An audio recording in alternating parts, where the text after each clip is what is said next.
मेरा नाम प्रदीप है और मेरी पत्नी का नाम मधु है। मेरी पत्नी का संबंध उस जगह से है जहां अक्सर शरीफ लोग जाना पसंद नहीं करते, लेकिन इसका हरगिज ये मतलब नहीं कि मैं एक शरीफ आदमी नहीं हूं। बस मैं दिल के हाथों मजबूर था। किसी को पाप की जिंदगी से निकालकर इज्जत देना कौन सा पाप है।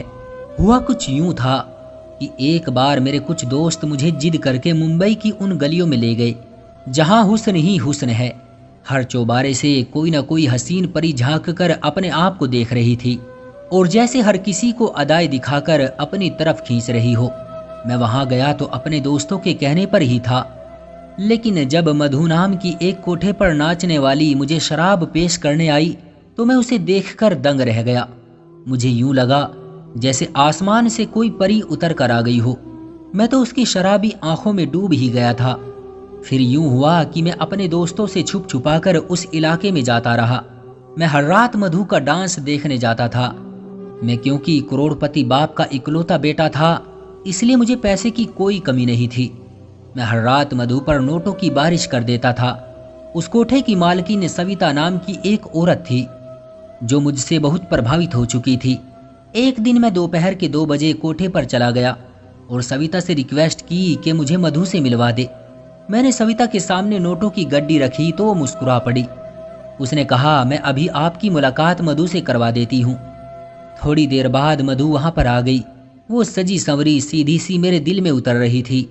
मैं बड़ी देर तक वहां बैठा रहा और मधु के साथ इधर उधर की बातें करता रहा। मधु एक बुद्धिमान और समझदार लड़की थी। उसकी बातें बहुत गहरी महसूस होती थी। उसकी कंपनी में कोई भी बोर नहीं होता था। अब मैंने अपना ये रूल बना लिया था कि मैं हर रोज दोपहर 2 बजे मधु से मिलने जाता था। मेरी और मधु की बहुत अच्छी दोस्ती हो गई थी, लेकिन मेरा दिल गवाही दे रहा था कि दोस्ती से बढ़कर भी मेरे दिल में इसके लिए कुछ है। फिर एक दिन मैंने मधु से अपने प्यार का इजहार कर ही दिया तो उसने मुझे सकारात्मक जवाब दिया। मैंने मधु को कहा कि ये डांस वगैरह छोड़ दो। मेरी इस बात पर वो मेरे सामने रो पड़ी थी। उसने कहा, यहाँ कोठे पर नाचने वाली हर लड़की की यही इच्छा है कि वो इस पाप की जिंदगी को छोड़कर अपना एक घर बसाए, लेकिन हम जैसी लड़कियों के साथ कौन शादी करता है। फिर हमें अपना पेट भी तो भरना पड़ता है ना। बस हम सभी मजबूर हैं और मजबूरी की वजह से ही ये सब कर रही हैं। मैंने मधु से कहा, मैं तुमसे शादी करना चाहता हूँ। वो बहुत खुश हुई और फिर रोने लगी। वो मेरे पैरों में बैठकर बोली, अगर आप मुझसे शादी करके यहाँ से ले जाएंगे तो मैं आपकी पत्नी नहीं बल्कि सारी जिंदगी आपकी नौकरानी बनकर रहूंगी। आपका हुक्म मेरे लिए सर आंखों पर होगा। आप जैसा कहेंगे मैं वैसा ही करूंगी। मैं मुस्कुराने लगा। मैं और मधु तो इस रिश्ते से बहुत खुश थे, मगर आगे का रास्ता बहुत मुश्किल था। सविता मधु जैसे हीरे को अपने हाथ से नहीं जाने देना चाहती थी। उधर मेरे माँ बाप एक नाचने वाली को अपनी बहू नहीं बनाना चाहते थे। मैंने सविता के सामने 7 लाख रुपयों का चेक रख दिया तो उसका मुंह बंद हो गया। मैं मधु से शादी करके उसे एक अपार्टमेंट में ले गया। मैंने सोचा था कि कुछ समय गुजर जाएगा तो मैं मधु को अपने माँ बाप से मिलवा दूंगा। एक बार जब मेरी मधु के साथ शादी हो जाएगी तो मेरे माँ बाप को भी मेरा फैसला मानना ही पड़ेगा। मैं उनकी इकलौती औलाद जो ठहरा। वो मुझसे बहुत मोहब्बत करते थे। मैंने और मधु ने एक अपार्टमेंट में अपनी नई जिंदगी शुरू की। हम दोनों ही एक दूसरे को पाकर बहुत खुश थे। हमारी जिंदगी बहुत अच्छे से गुजर रही थी, लेकिन फिर वो हो गया जिसका मैंने कभी सोचा भी नहीं था। मैं ऑफिस में था। मधु ने फोन करके मुझसे मार्केट जाने की अनुमति मांगी, लेकिन वो वापस ना आई। मैं बहुत परेशान हो रहा था कि आखिर वो कहाँ गई। लेकिन फिर थोड़ी ही देर बाद मुझे अस्पताल से फोन आ गया। मुझे बताया गया कि आपकी पत्नी का एक्सीडेंट हो गया है। ये सुनकर मुझे कुछ होश ना रहा और मैं फौरन अस्पताल पहुंचा। एक डॉक्टर मेरी पत्नी को देखकर मुझसे बोला, माफ कीजिएगा, आपकी पत्नी कोमा में चली गई है। अब कुछ पता नहीं कि इन्हें कब होश आएगा।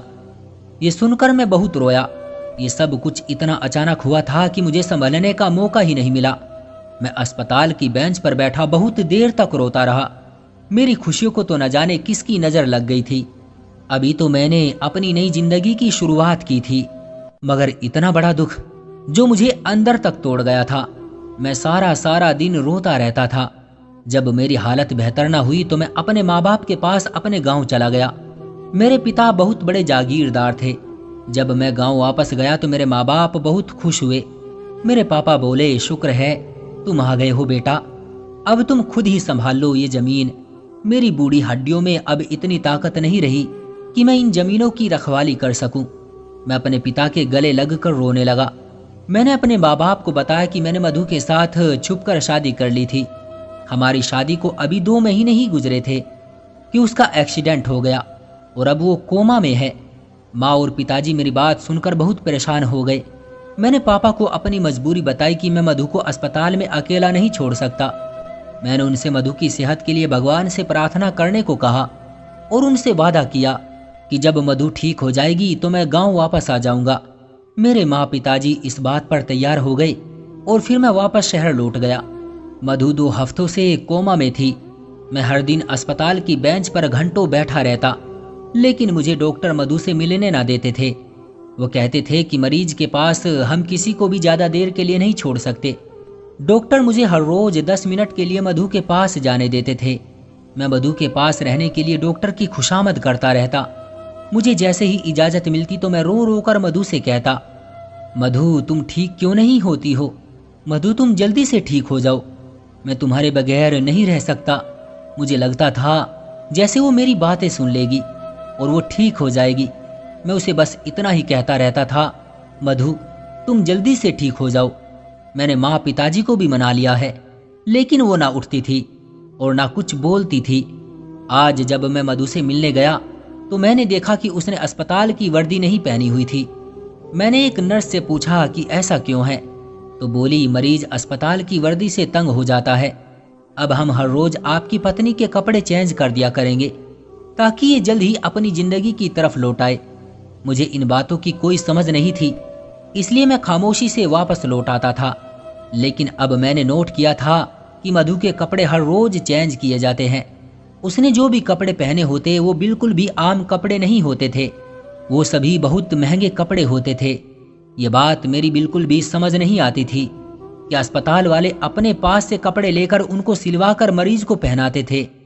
फिर मैंने देखा कि मधु के चेहरे पर मीठे मीठे से मेकअप के निशान भी होते थे। मुझे बड़ी हैरत हुई। मैंने नर्स से पूछा, चलो कपड़े तो आप लोग चेंज कर देते हैं, लेकिन ये चेहरे पर मेकअप के मीठे मीठे निशान कहाँ से आते हैं? आखिर ये सब क्या है? मैंने देखा था कि नर्स मेरे सवालों से घबरा सी गई थी। अब मुझे मधु की बहुत फिक्र हो रही थी। बहुत डर सा लग रहा था कि कहीं उसके साथ कुछ गलत तो नहीं हो रहा। इसलिए मैंने सोच रखा था कि मैं अब उस अस्पताल की असलियत जानकर ही रहूंगा। मैंने उस अस्पताल के बारे में बहुत छानबीन की, मगर हर तरफ से बहुत अच्छा जवाब मिलता था। लेकिन फिर मेरी पत्नी के साथ क्या हो रहा था? मैं शाम को जब मधु से मिलकर आता तो वो आराम कर रही होती थी और उसके चेहरे पर किसी तरह का भी मेकअप नहीं होता था। लेकिन जब सुबह ऑफिस जाने से पहले मैं मधु को देखने आता तो उसके कपड़े भी चेंज होते और उसके चेहरे पर मेकअप के निशान भी होते। अब मैंने इरादा कर लिया था कि रात को घर ही नहीं जाऊंगा और खुद ही देखूंगा कि आखिर ये सब क्या हो रहा है। मैं सारी रात बाहर कुर्सी पर बैठा रहा क्योंकि मुझे डॉक्टर ने मधु के पास जाने की इजाजत नहीं दी थी। मैंने सारी रात जासूसी करते हुए गुजार दी थी, मगर कुछ भी ऐसा नहीं हुआ जिस पर शक किया जा सके। एक नर्स रात में 3-4 बार सारे मरीजों को चेक करके जाती थी। वही मधु के कमरे को भी चेक करके जाती थी तो मुझे सुकून मिल जाता था। अब जब मैं सुबह कमरे में गया तो मधु के कपड़े फिर से बदले हुए थे और उसके चेहरे पर मेकअप के निशान भी मौजूद थे। अब मुझे बहुत हैरानी होने लगी, इसलिए मैंने कुछ और करने का सोचा। मैंने अस्पताल के एक जूनियर डॉक्टर को अपने साथ मिला लिया था और उसे भारी रकम देकर राजी कर लिया था। अब मुझे रात का बेसब्री से इंतजार रहता। जैसे ही रात हुई मैंने उस जूनियर डॉक्टर की ड्रेस पहन ली। मुझे मधु के कमरे में जाने से कोई भी नहीं रोक रहा था। पहले तो मैंने जैसे ही मधु के कमरे की तरफ कदम बढ़ाया, एक नर्स भागकर मेरे पास आई और मुझे अंदर जाने से रोकने लगी। मैं उसके जाने के बाद आराम से मधु के कमरे में चला गया, मगर ये क्या, मेरे तो कदमों तले से जमीन ही निकल गई क्योंकि मधु का बेड तो खाली था। वहां तो मधु का नामो निशान भी नहीं था। मैं बहुत परेशान हो गया और सोचा कि आखिर मधु कहाँ जा सकती है। मैं वैसे ही बाहर निकल आया मैंने जूनियर डॉक्टर से मधु के बारे में पूछा तो उसने मना कर दिया। मैं अपने चेहरे पर मास्क लगाकर उस नर्स के पास गया जो मधु के कमरे के बाहर चक्कर लगाती थी। मैंने उससे पूछा कि इस कमरे का मरीज कहाँ है, तो वो बोली जहां रोज जाती है, आज भी वहीं गई है। मुझे लगा कि मैं ज्यादा कुछ भी नहीं सुन पाऊंगा। मैंने धड़कते दिल के साथ उस नर्स से पूछा, आखिर वो कहाँ जाती है? तो नर्स मुस्कुरा कर बोली, ज्यादा होशियार मत बनिए, आप भी तो सब कुछ जानते हैं, मुझे क्यों फंसा रहे हैं? अपना हिस्सा आप भी तो ले रहे हैं ना। ये सब मेरे लिए बर्दाश्त से बाहर होता जा रहा था। मैंने जूनियर डॉक्टर की वर्दी उसे वापस कर दी और खुद अपने कपड़े पहनकर वापस अस्पताल की बेंच पर जा बैठा। मैंने पलक तक नहीं झपकी। मैं देखना चाहता था कि आखिर मधु कहाँ से वापस आएगी, लेकिन सुबह के 9 बज गए, मधु अस्पताल नहीं आई। एक नर्स मेरे पास से गुजरी तो मैंने उससे कहा मैं अपनी पत्नी से मिलकर ऑफिस जाना चाहता हूँ। तो वो बोली, जी आप जाकर मिल लें, आपके पास 10 मिनट है। मैं इजाजत मिलते ही बड़ी तेजी से मधु के कमरे में दाखिल हुआ। मधु अपने बेड पर मौजूद थी। उसने आज फिर से कपड़े चेंज किए हुए थे और हर रोज की तरह उसके चेहरे पर मेकअप के निशानात थे। अब मेरे समझ में सारा मामला आ चुका था। मुझे मालूम हो चुका था कि जो कोई भी मधु को रात में बिस्तर से अगवा करता है वो उसको अस्पताल के पीछे दरवाजे से लेकर जाता है। इसलिए मैंने यही फैसला कर लिया था कि मैं अब अस्पताल के पिछले दरवाजे की निगरानी करूंगा। मैंने अस्पताल वालों के साथ एक चाल चलने की कोशिश की। मैं मधु के कमरे में गया। वहां मैं 10 मिनट से ज्यादा रुका था। मुझे पता था कि अब मुझे कोई डॉक्टर यहां से निकालने के लिए जरूर आएगा और मेरी सोच के मुताबिक 12 मिनट पर एक डॉक्टर उस कमरे में आया और बोला, सर आपको यहां से जाना होगा, मरीज के पास ज्यादा देर रुकना ठीक नहीं है। मैंने इस बात पर सर हिला दिया। डॉक्टर साहब, मैं 2-3 दिन के लिए अपने गांव जा रहा हूं, इसलिए मैं अस्पताल के चक्कर नहीं लगा पाऊंगा। आपसे गुजारिश है कि आप मेरी पत्नी का ख्याल रखिएगा। किसी भी तरह की इमरजेंसी में मुझे कॉल करके बुला लीजिएगा। डॉक्टर ने मधु का ख्याल रखने के लिए मुझे यकीन दिलाया तो मैं उनसे मिलकर अस्पताल से बाहर निकल गया, ऑफिस चला गया और शाम को जब ऑफिस से लौटा तो अपना भेष बदलकर चेहरे पर मास्क लगाकर अस्पताल के पिछले हिस्से में जाकर बैठ गया। मुझे थोड़ी ही देर गुजरी होगी जब मैंने कुछ ऐसा देखा जिसे देखकर मेरा दिल ही बैठ गया था। मधु अपने कदमों पर अस्पताल से बाहर निकल कर आ रही थी और फिर वो एक बड़ी सी गाड़ी में बैठकर चली गई। उस लम्हे में मैं बहुत ही तकलीफ से गुजर रहा था। दुख, दर्द, परेशानी, हर चीज ने मुझ पर हमला कर दिया था। मेरा दिल चाह रहा था कि मैं यहाँ बैठकर जोर जोर से रोना शुरू कर दूं, लेकिन मेरा मधु के पीछे जाना भी जरूरी था। इसलिए मैं मधु की गाड़ी का पीछा करने लगा। आज शायद मेरी जिंदगी का सबसे बुरा दिन था, जो मुझे सदमे पर सदमा मिल रहा था। मधु की गाड़ी का पीछा करते करते मैं वहां पहुंचा जहां से उसको निकालकर अपनी जिंदगी में लेकर आया था। मैंने उसको इज्जत दी थी, अपने घर की सुरक्षित 4 दीवारी दी थी, मगर उसने क्या किया? वो तो जिस गंद से निकली थी फिर उसी गंद में वापस लौट गई। जब मधु कोठे में दाखिल हो गई तो उसके 10-15 मिनट बाद मैं अभी कोठे में दाखिल हो गया था। मैंने अपना भेष इस कदर बदल रखा था कि मुझे कोई भी आसानी से पहचान नहीं सकता था।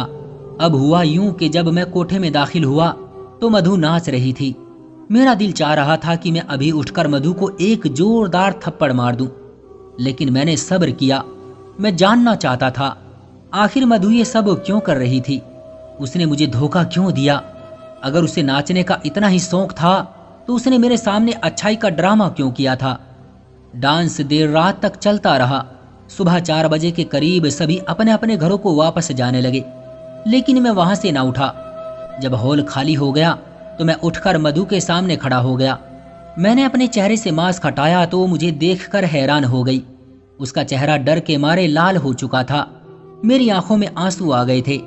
मैंने रोते हुए कहा, मधु, अगर तुम ये सब छोड़ नहीं सकती थी तो तुमने क्यों मुझसे कहा कि मैं तुमसे शादी कर लूं। मैंने अपने माँ बाप का दिल भी दुखाया, लेकिन फिर भी तुम मेरी नहीं बनी। मधु भी रोने लगी थी। रोते हुए बोली, कुछ लोग हम जैसे होते हैं जिनकी किस्मत में इज्जत होती ही नहीं। मैं तुमसे शादी करके बहुत खुश थी कि अब मुझे किसी के सामने नाचना नहीं पड़ेगा, इज्जत की जिंदगी गुजरेगी। लेकिन फिर कुछ ऐसा हुआ कि मजबूर होकर फिर से कोठे पर आ गई। मैंने चिल्लाकर पूछा, मुझे भी तो बताओ तुम्हें ऐसी कौन सी मजबूरी आ गई थी कि तुमने ये सब किया? तुमसे पहले एक सेठ मेरी जिंदगी में था, वो भी मेरे डांस का बहुत शौकीन था। उसने मुझ पर पैसा पानी की तरह बहाया था। सविता उसे जबान दे बैठी थी कि मैं उसके सिवा किसी और के सामने नहीं नाचूंगी, मगर फिर अचानक से वो सेठ गायब हो गया। उसने मेरे लिए पैसे भेजने छोड़ दिए थे। सविता ने 2 महीने इंतजार किया, लेकिन जब उसकी तरफ से कोई जवाब नहीं आया तो उन्होंने मुझसे एक बार फिर भरी महफिल में डांस करवाना शुरू कर दिया। उन्हीं दिनों मेरी नज़र तुम पर पड़ी थी। तुम एक दिन मेरा डांस देखने आए थे। तुम मुझे बहुत ही अच्छे लगे थे। फिर यूं हुआ कि हम दोनों की मोहब्बत परवान चढ़ गई और फिर तुमने 7 लाख रुपये देकर मुझे खरीद लिया। लेकिन हमारी शादी के 2 महीने बाद ही वो सेठ भी वापस आ गया। उसने सविता मैम से कहा था, अगर मैं दोबारा डांस नहीं करने लगी तो मधु के पति को जान से मरवा देगा, सविता के भी टुकड़े टुकड़े करके कुत्तों के सामने डलवा देगा। मैं ये कैसे बर्दाश्त कर सकती थी कि मेरा पति ही मुझसे छिन जाए। मैंने आपकी जान बचाने के लिए उस सेठ की बात मानी।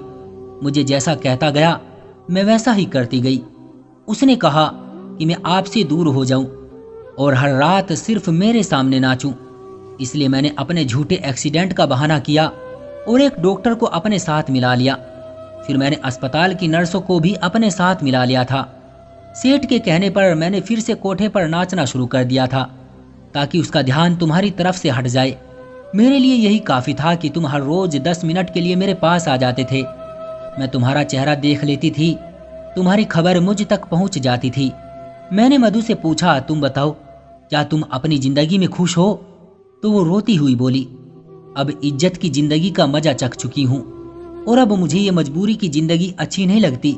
मेरा दिल करता है कि सेठ फिर से कहीं गायब हो जाए और मैं तुम्हारी जिंदगी में वापस आ जाऊं।